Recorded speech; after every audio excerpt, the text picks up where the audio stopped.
May butag sa tanan. May butag sa tanan. Amen. Praise the Lord.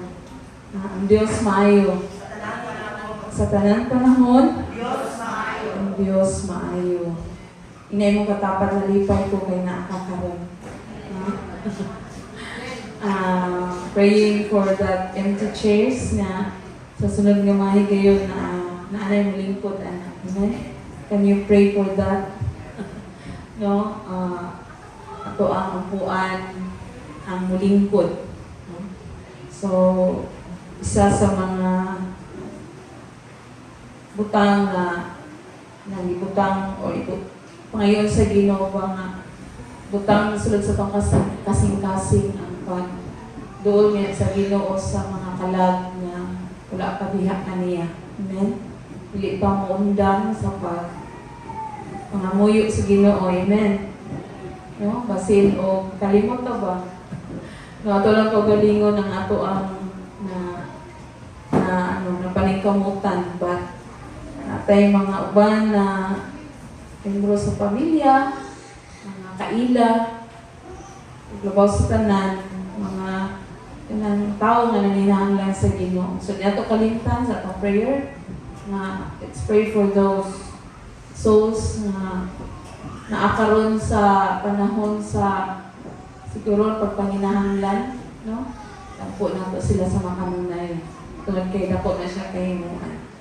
So again, salamat sa Ginoo for another day na dungag niya sa atong kinabuhi. Amen. Buhi, abtik, madasigon. Amen.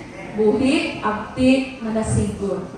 In spite of the challenges man, mga ginatubang, that still God is in control of everything. Amen. So, dalaygon ang Dios sa iyang grasya, dalaygon ang Dios sa iyang pagkamaayo. So, manindugtang tanan, as we read our scripture this morning, our theme verse found in John chapter 8, verse 31 to 32. Kitang tanan mo basa ni ini. Then Jesus said to those Jews who believed in Him, "If you abide in my word, you are my disciples, indeed, and you shall know the truth, and the truth shall make you free." Duko na ito tumulong mag-apo pa. Tabing gamanan o dalaygon ng Diyos, salamat sa kahiguyunan, oportunidad, ng pihatag ka na ako karon. Salamat Ginoo nga i-allow me nimo, Lord, to gather together once again to have fellowship in your presence. Salamat, Lord, sa maayong nga adlaw, dugang ang kinabuhi, kusog, ang naangkong karon. It's a great blessing, O God. Salamat, Lord, na Ikaw ang Diyos sa kapataliwala sa aming panimbangon. We respect your presence this morning, O God. Amo kang idayig, amo kang isimba, Ginoo. Because of it said in your word, O God, that the worshipers, Lord, must worship you in spirit and in truth.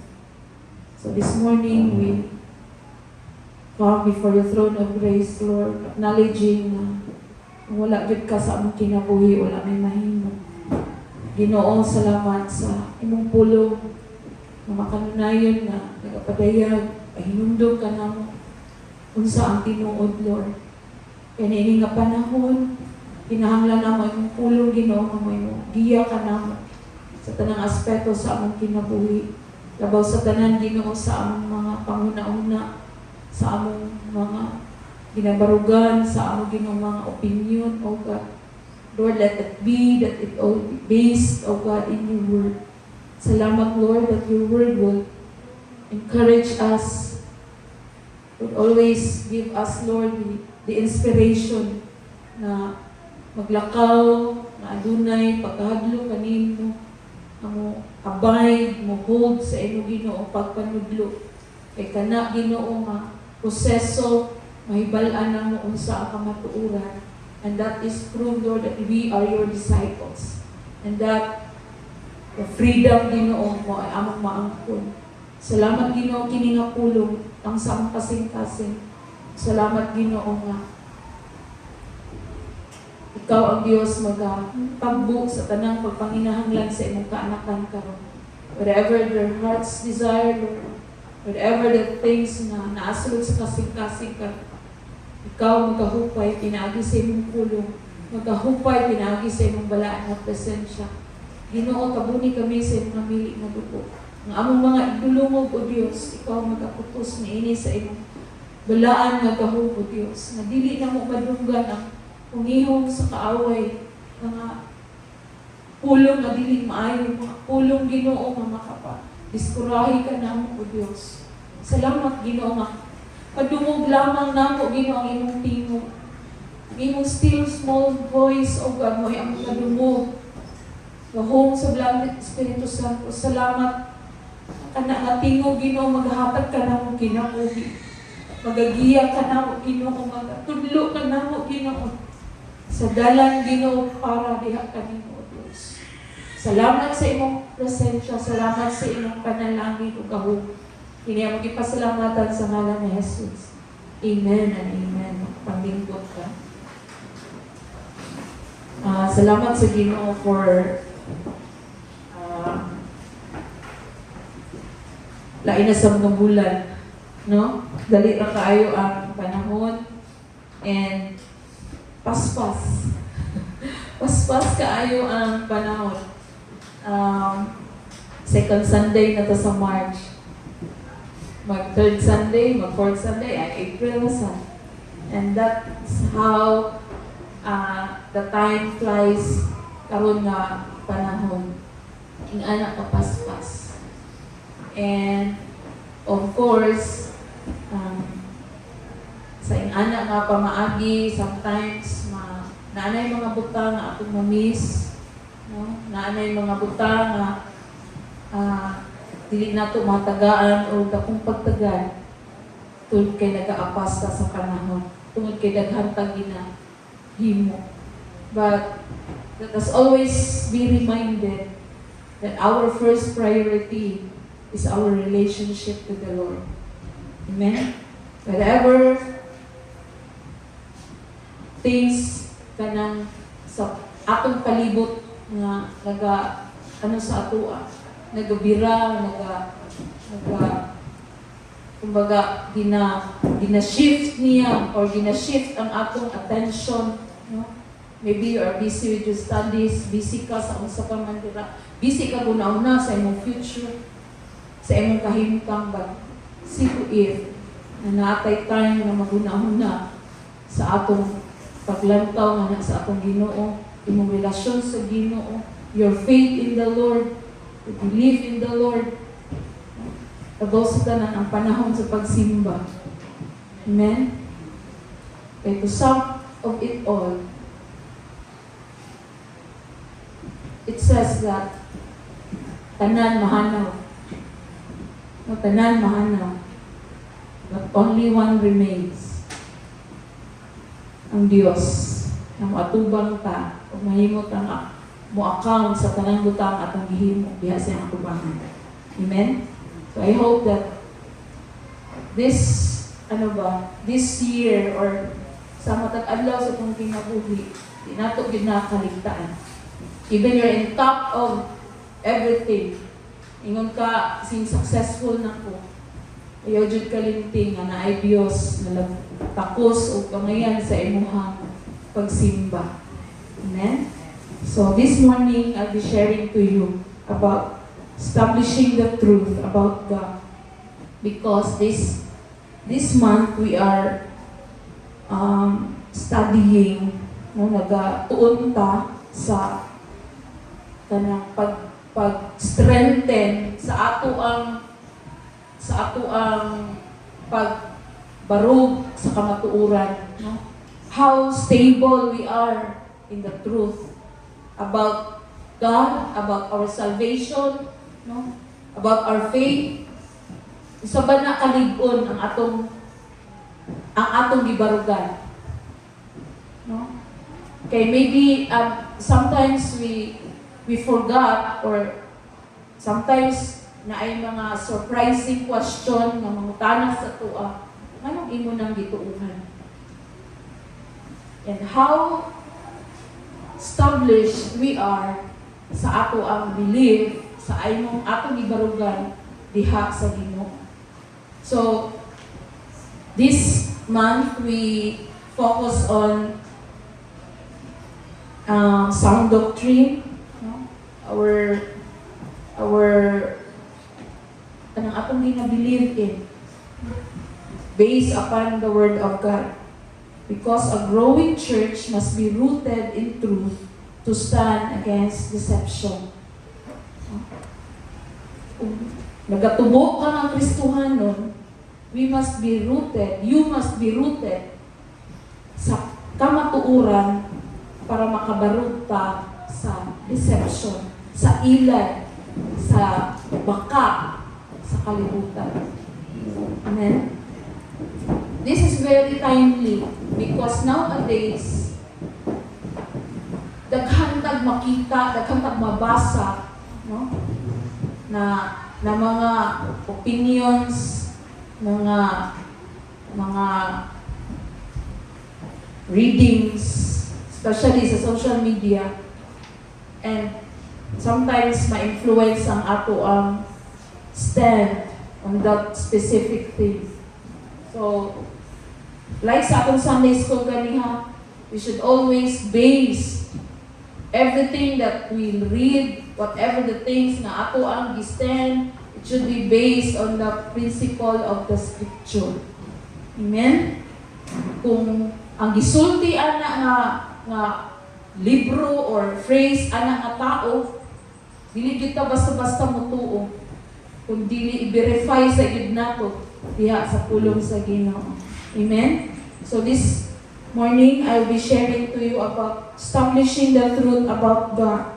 So kini nga passage naga-isgot si Jesus, si Jesus sa mga Hudiyo nga nagatuo kaniya. Kung nakita niya nga kanang dili clear ang ilang pagtuo sa Ginoo, dili clear ang pagtuo ni sa mga Hudiyo sa Dios.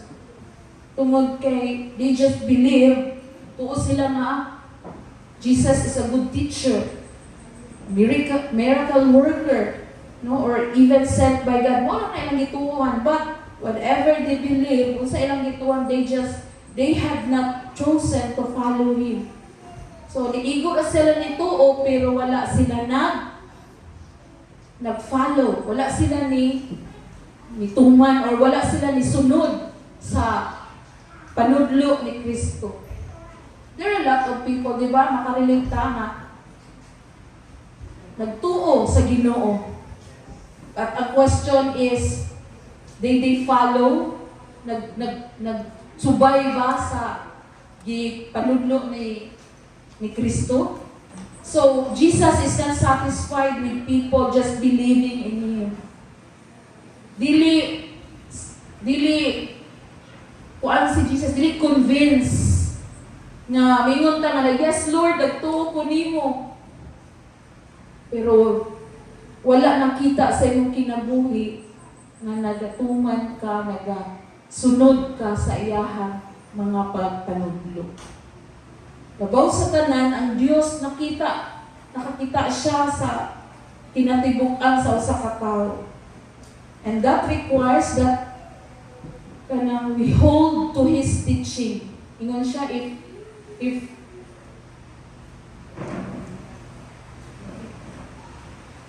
kung magtuo ka mo, sunod ka sa Ginoo, kinahanglan atong kuptan ang iyahang mga pagpanudlo. And that fruit, ingon siya, you are really my disciples. Then you will know the truth. When we follow the Lord, diha nato makit-an ang kamatuoran.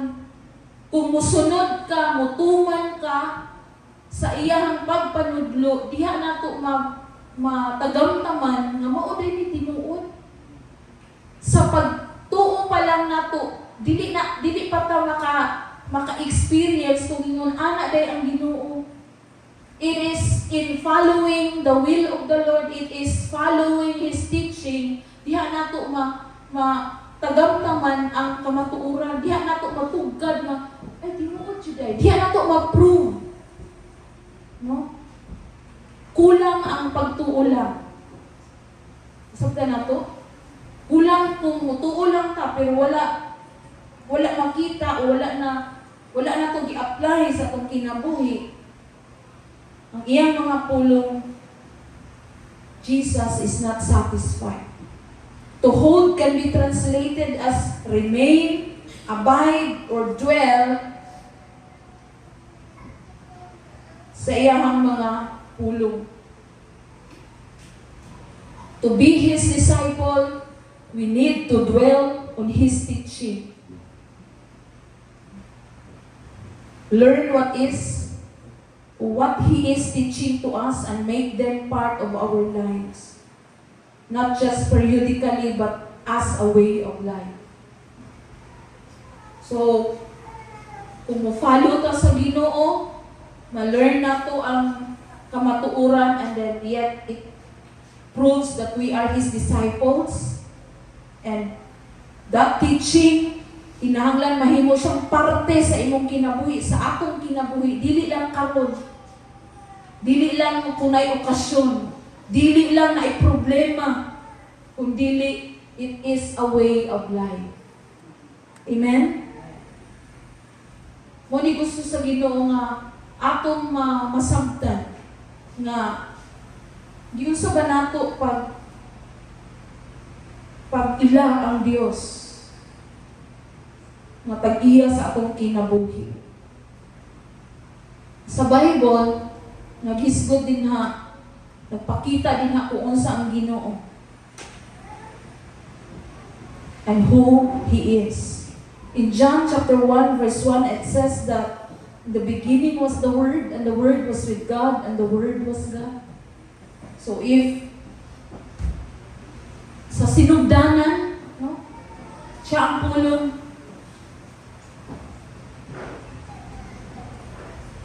siya ang pulong.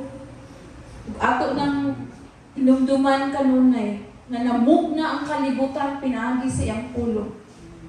And God is far too great for us to fully understand. He has no beginning, and He has no end. And there is no place where His presence is not felt, because we believe on an omnipresent God. Ina ba atong pag-ila sa Ginoo? Sometimes ko nga nag-reflect ko ba nga, na-realize na ko ba na sometimes murag gi-take lightly lang bitaw na ako ang gi-take lightly lang na ako ang presence ni Lord.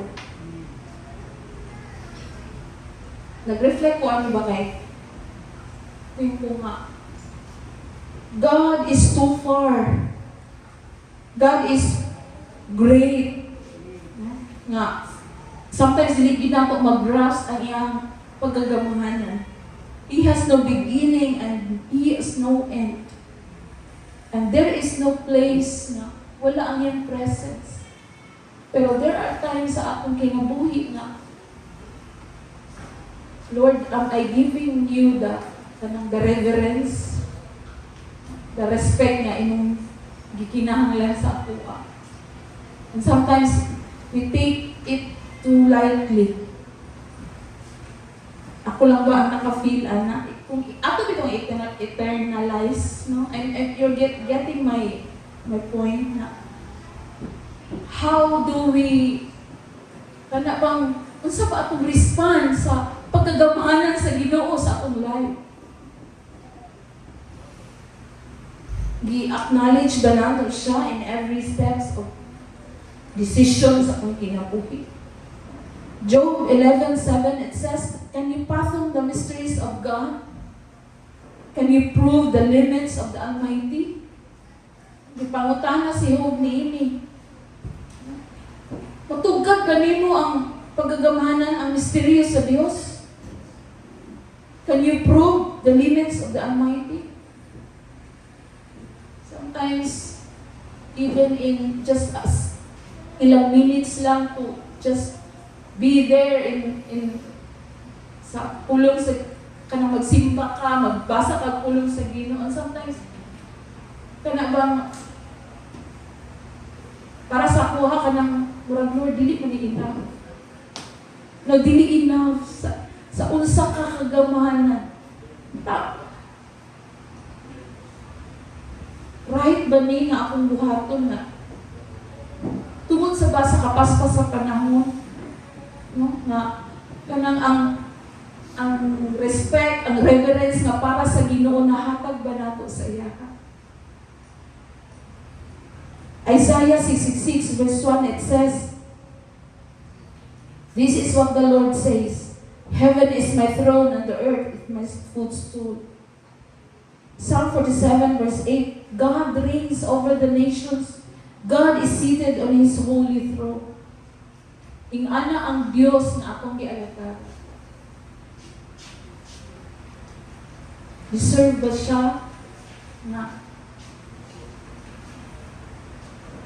I don't know kung saan gina-speak sa Ginoo sa kasing-kasing. I just give you the picture ba kung unsa kagamahanan ang Ginoo. So this is i-refresh lang nato sa tumay na kinahanglan ma-establish ang kamatuoran nato sa pag-ila nato sa Ginoo. Kasi ang pag-ila nato sa Ginoo is just, okay ra ka diha, Lord. Okay ra man ka, Lord, no? Diri sa ako. I'm just doing my thing. No? Sometimes ingana atong perception sa Ginoo, but what we see here today sa pulong sa Ginoo, that He is the Creator. He is too great. Amen? Ma-amaze ka sa pagkagamahanan sa Ginoo, how He did this, the creation, and the way Gi-sustain ka sa Ginoo, the way God lead you. And here we are. What is our response? Unsa ba ang atong gipakita sa Ginoo? Deserve ba sa Ginoo ni? So I hope that we really have this mind of, Lord, you are great. And you deserve my respect, you deserve my worship. So this morning, I'll be sharing to you the facts about God's unchanging character. Let us be reminded na inani ang karakter sa Ginoo. Understanding God, how He cares for us personally. What is God like para sa imo? Unsa di ang Ginoo? Unsa ang Ginoo para sa ato? Number 1, God is the creator of everything. Nehemiah 9:6 says, You alone are the Lord. You made the heavens, even the highest heavens, and all their starry host, the earth, and all that is in it, the seas, and all that is in them. You give life to everything, and the multitudes of heaven worship you. Even the multitude of heaven worship the Lord. Pero ang iyang i-create, nag-worship ba ta sa Ginoo? In truth. Number 2, God is all-powerful. Romans 9, verse 19 to 21. One of you will say to me, then why does God still blame us for who is able to resist His will? But who are you, a human being, to talk back to God? Shall what is formed say to the one who formed it?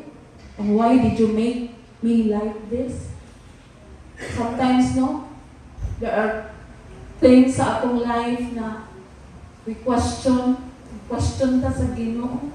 But you know what? God is all-powerful.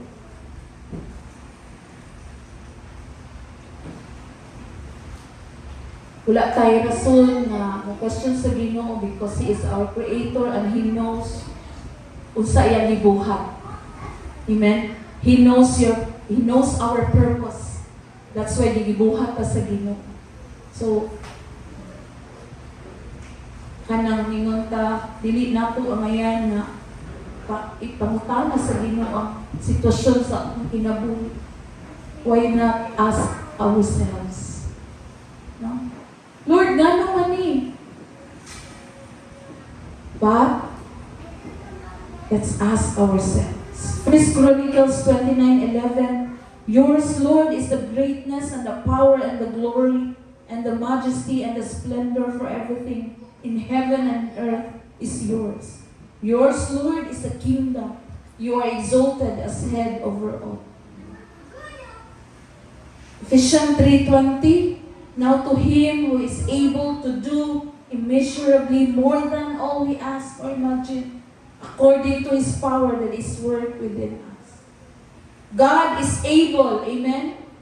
Makahimo ang Ginoo to do immeasurably, kanang dili masukod, more than all we ask or imagine, according to His power that is worked within us. That's how powerful God is nga imong gialagara. So dili siya deserve sa ato lang mga kanang service nga kanang left out lang, kanang salim. But the Lord deserves the best. Ano, pag Sunday sa yuta, because the Lord deserves our time. Amen? He is the God who creates us. Akong i-review atong sarili ba na ang Ginoo wala nang kulang sa ako, Amen? He provides all my needs. Tanan na panahon na ninahanglan ko sa Ginoo na ang Ginoo. Amen ba? And why is it? Now when it comes to our service to the Lord, anong mingon mo na sa kanan? Ay nga, sabot man si Lord. Daghang kitag reasons, daghang kitag alibis. But the Lord never said to us na, sa kanalang kanako, tubagon sa imong prayer ha, kay busy pa kay ko, naghan pa ko asikaso ko diri. Ano ba yan niya si Lord? Amen ba? You understand? Ang Ginoo is always on time. He is never early, He is never late in answering all our prayers. And why is it? Nga, sometimes it hard for us to give. Kanang deserve si Ginoo nga mudawat sa ato ang paghatag og panahon sa Ginoo. So, let us be reminded of this. Kasi na-use na lang nato nga ing-ani lang imong ginahimo, pero still si Lord nag-bless. No? Dili nato na i-practice. Let's always be kanang in mind na ang akong gialagaran na Ginoo buhi. Amen? Gamhanan. Kung able siya sa tanan mo, met sa imuhang panginahanglan. Kung maupod na ang atong pag-alagad sa Ginoo, except ka na bang extraordinary, hatag tag extra mile para sa Ginoo. Amen? Sa eskwela, madunggan na ako encourage ang mga teachers na to do extra mile sila mga student. Na dili lang mutudlo, but mag-take time na kumusta ka, na take time to listen to them. No? Mo na gina-encourage sila. Dili lang magulat na, alas 5 na, ulig na. But do some extra mile. Gina-encourage ang mga teachers ni Ana. Apoy kay trabaho sa maestra. Hindi lang magtudlo, record, at paperworks. But gina-encourage pa yun to do some extra mile. Sa atong relasyon sa Ginoo, are we doing extra mile para sa iya? No? So, remember that the God you're serving is powerful God. Number 3, God is all-knowing. The Ginoo nga imong alagaran is all-knowing. Hebrews 4:13 says, nothing in all creation is hidden from God's sight. Everything is uncovered and laid bare before the eyes of Him, to whom we must give account. Amen? Nothing in all creation is hidden from God's sight. Everything is laid bare. No? Kita sa Ginoo. Ngon ga ni Jingjing tong prayer meeting na ingon daw to sa mga bata, mga dakuon mata sa Ginoo, makita sa Ginoo tanan. Nothing in all creation is hidden from God.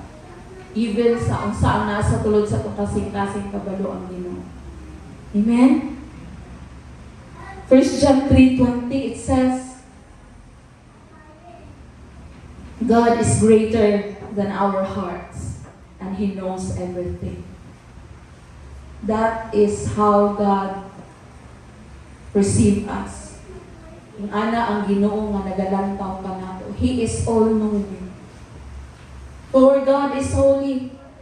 1 Samuel 2 verse 2, there is no one holy like the Lord. There is no one besides you. There is no rock like our God. That's why we really need to establish ang atong pag-ila sa Ginoo ba. Dili na to iisi-isi lang ang Ginoo. Kasabot man si Lord, forgiving bitaw si Lord. Love bitaw ko ni Lord. But I want you to get the na. Ang ani ang Ginoo nga atong gisimba. He is the God of creation, all-knowing. Kaya dili siya deserve sa unsa nga easy lang na ato ang buhaton para sa iya. God is a spirit. Number 5. And His worshipers must worship in spirit and in truth. So, as we establish our knowledge diha sa kamatuoran, mahitungod sa Ginoo, hinumduman nato nga ang Ginoo, Espiritu, dili nato siya makita, ug ingon ang iyang pulong, hinanglan mo siya i-worship. I-worship nato diha sa kamatuoran. Mao bitaw nang pag-worship nato no nga namusulti ta ba nga Lord, you are powerful, you are amazing ka. Isulti nato kung unsa siya. No? Ako siyang simbahon sa iya pagka siya. Amen? In truth. That's why we always say to it, na Lord, I praise you because of who you are. Not of the things you've done in my life, but because of who you are. Because of your greatness. Gisimba ka na ako. Dili kay, gi-provide nimo akong needs. Dili kay, gitagbo nimo ako ang mga gitubag nimo or gihatagan nimo solusyon akong problema. Gisimba ta ka sa imong pagkaikaw. Amen? Mao ba na ang atong pag-ila sa Ginoo? Mao ba na ang pagsimba nato sa Ginoo? Musimba ko kay naayo ko or something. But simbahon nato ang Ginoo because of who He is. And that's the truth. The truth that He is a powerful God. And He commanded us that hinahanglan nato siya simbahon sa spirito o kamatuoran in His truth. Sorry, wala na ako nabutangan of verse. Sa John na siya. Number 6, God is a person you can know. We know that we believe in the triune God. God the Father, God the Son, God the Holy Spirit. That He is someone who feels, someone who knows our need. Mo nang muduol ta siya, musangpit ta sa iya, magpauraray ka sa iya, mamaray ka sa Ginoo because He knows us. Amen? And In Godhead there is three. God, the Father, the Son, the Holy Spirit. James 4:8, it says, "Come near to God and He will come near to you." Psalms 145 verse 18 says, "The Lord is near to all who call on Him, to all who call on Him in truth." Tawgo na to siya sa kamatuuran. Naa siya. That's why when we pray, ma-remember na ako kung mag-ampo nga kanang naakoy verse na mag-pray siya no yun siya, Lord, ingon ka sa imong pulong na dili mi nimo pasagdan ni diya. And that's the truth. Iya man ang pulong. Lord, you've said, you are my great healer. No? Giayon niya, masakito sa unang panahon. And that's the truth. So, let's call the name of the Lord in truth. Lord, ingon ka, imong i-cite ang iyang iingon sa iyang pulong. Amen?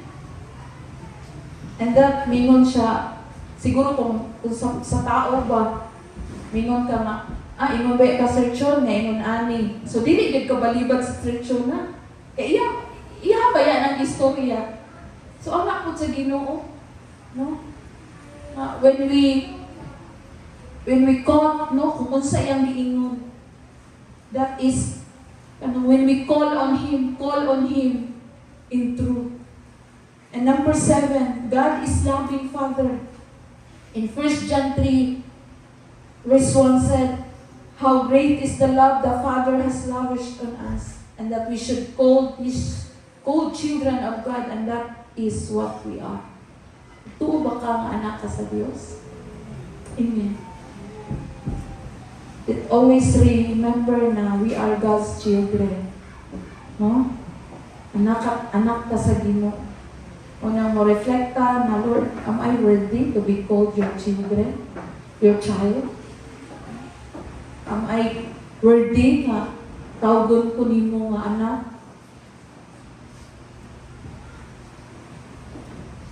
Remember that God is a loving Father.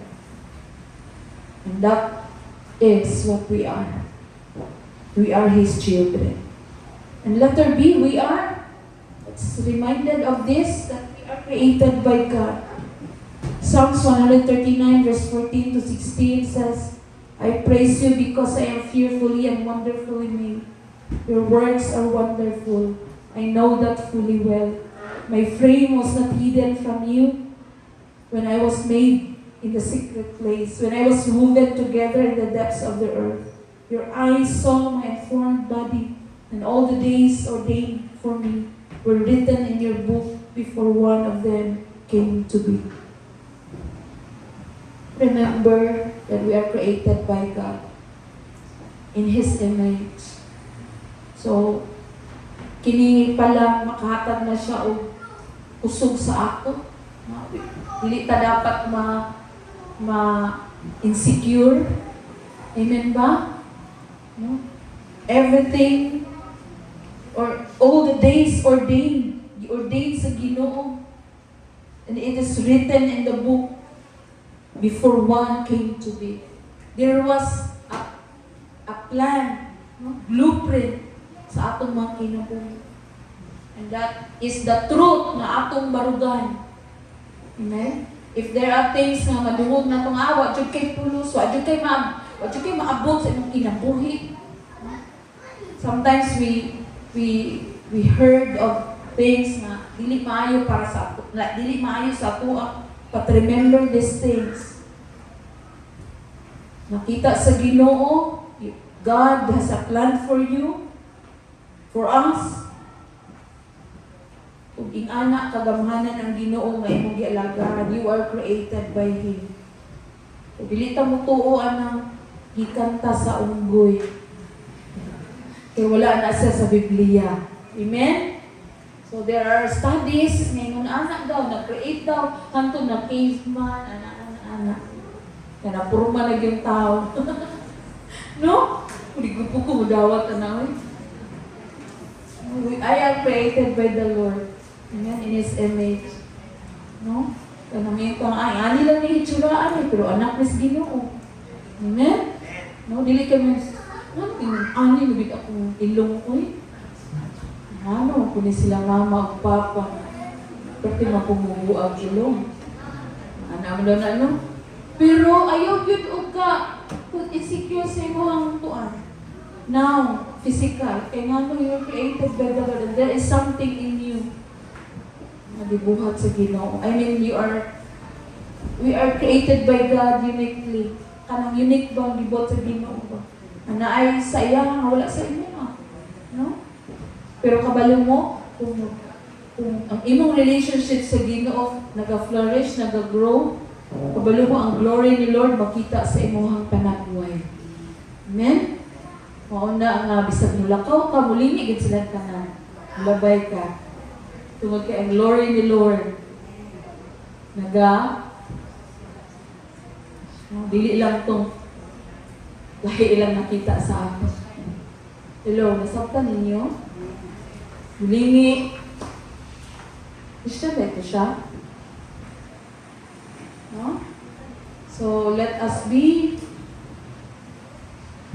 reminded that we are created by the Lord and you are wonderfully and fearfully made by Him.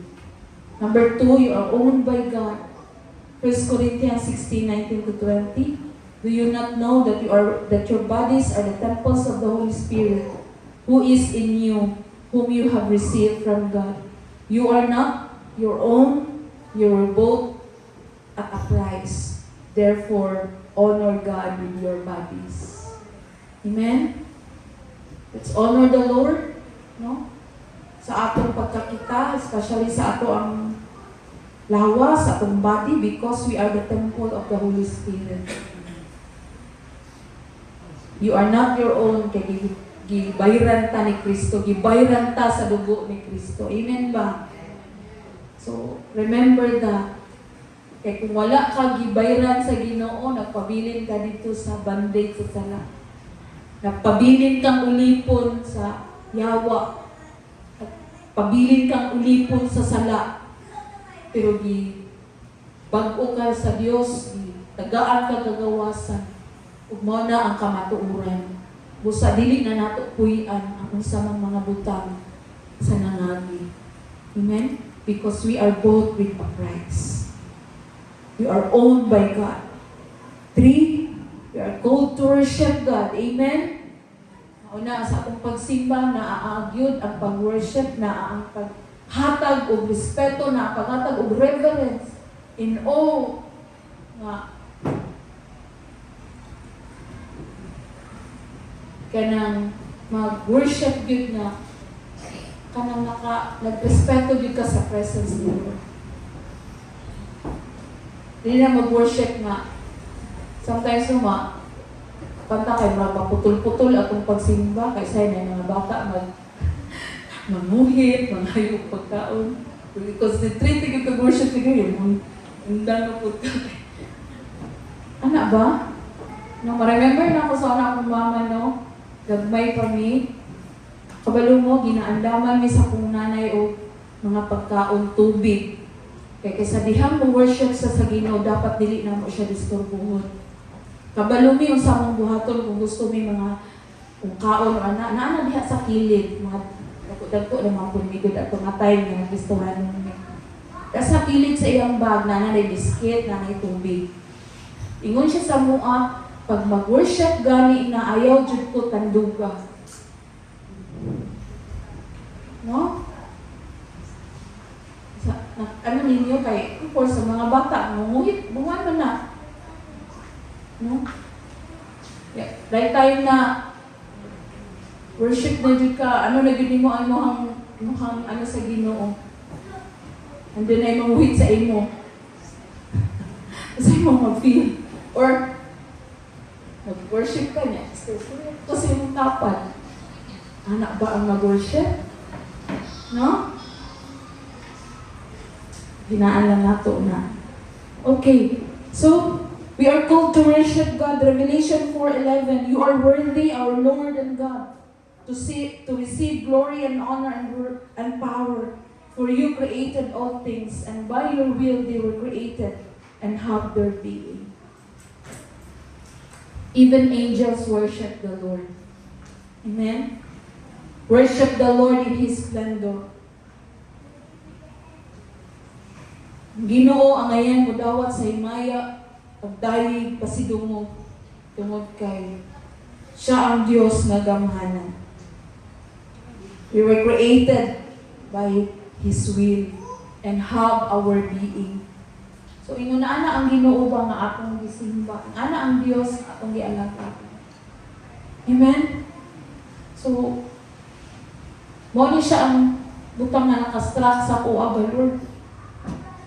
Kana, sorry kaayo ko, or forgive me kay at times nga murag kulang akong paghatag, kulang ang best nga akong nahatag sa inyo. Dili mo deserve sa ingon nila. But you deserve more. Amen? Deserving ang Ginoo sa kanang like ako ingon gina kanang extra mile pa para sa iya. Amen? Because He did everything for us. Even it cost sa iyang kinabuhi. So make a decision. Sa atong pagtuon sa kamatuoran, may ngani din ang Ginoo nga akong gialagaran. We should establish that, strengthen na nato. And we need to make a decision today nga ako na yung Diyos nga gialagan, dili siya deserve sa ako lang na yung ani nga pag-serve sa iya. Matthew 22 verse 37, it says, love the Lord your God with all your heart, and with all your soul, and with all your mind. Ugmao na to ang Ginoo sa tibuok na tong kasing-kasing, sa atong kalag, sa tibuok na tong hunahon.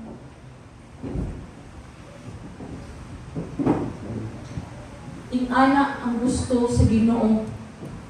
Kana bang how we respond to Him sa iyahang pagkagamhanan.